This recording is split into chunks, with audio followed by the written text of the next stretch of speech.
In 1933, the United States government made it a crime for ordinary citizens to own gold.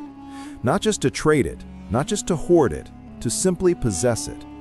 If you were caught with gold coins, bullion, or even gold certificates after the deadline, you could face a fine of $10,000, the equivalent of hundreds of thousands today, and up to 10 years in prison.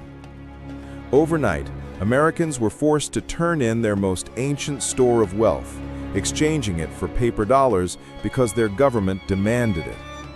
Imagine being told that the money you trusted, the treasure you saved, the asset passed down through generations was suddenly illegal for you to hold. This wasn't a scam run by criminals. It was written into law by the highest office in the land, and it changed the course of the financial system forever.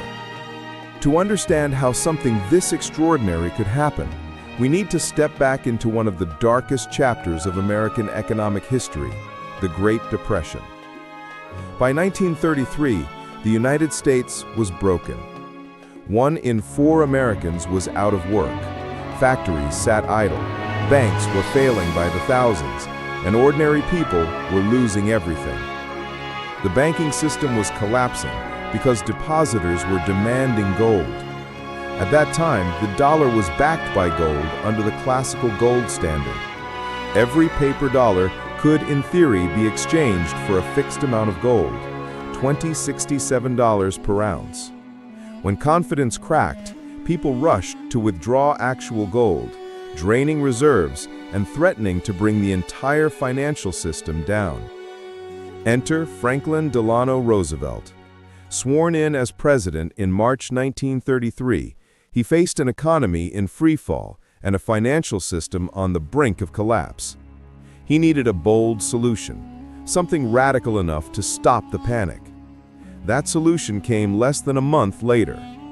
On April 5, 1933, Roosevelt signed Executive Order 6102. The order made it illegal for private citizens to own most forms of gold. People had until the end of April to surrender their gold to the Federal Reserve or a member bank.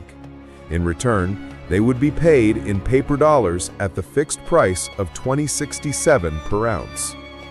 On paper, the government claimed this was necessary to stabilize the banking system, to prevent hoarding, and to give the Federal Reserve the ability to expand the money supply.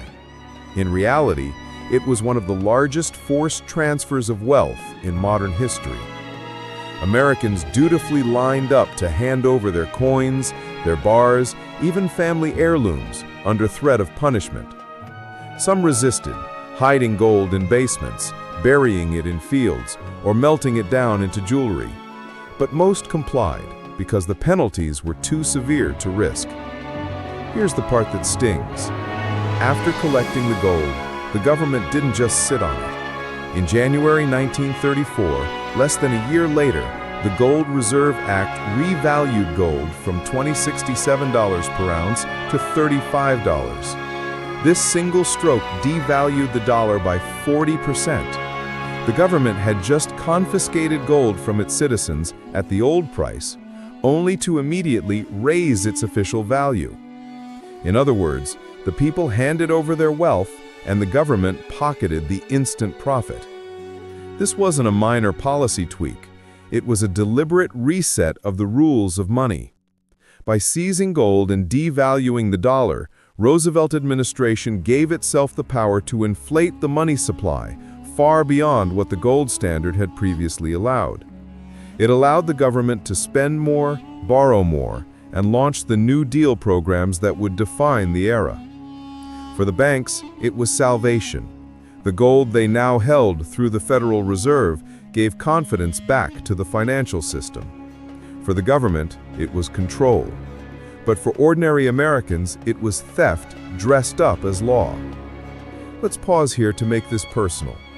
Imagine your grandparents saving gold coins over a lifetime. Suddenly, the government declares them illegal, forces them to hand them over at a fixed price, then immediately revalues the gold higher. Your family loses, the government gains, and there's nothing you can do about it. That's not hypothetical. That's what happened to millions of Americans in 1933. The move was controversial even then. Lawsuits reached the Supreme Court in what became known as the Gold Clause cases.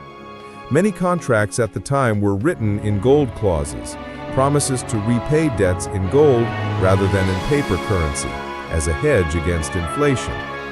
By seizing gold and devaluing the dollar, the government had effectively voided those contracts. Creditors sued, arguing that the government was trampling private agreements and confiscating property. In 1935, the Supreme Court narrowly upheld Roosevelt's actions by a single vote. The ruling set a chilling precedent.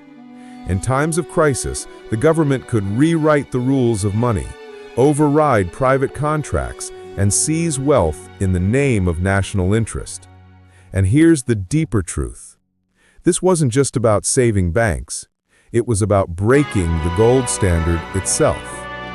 By taking control of gold and removing it from private hands, Roosevelt severed the most direct link between citizens and hard money.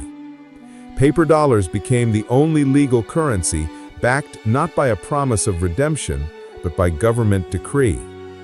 The financial system had entered a new era, one where trust in gold was replaced by trust in authority.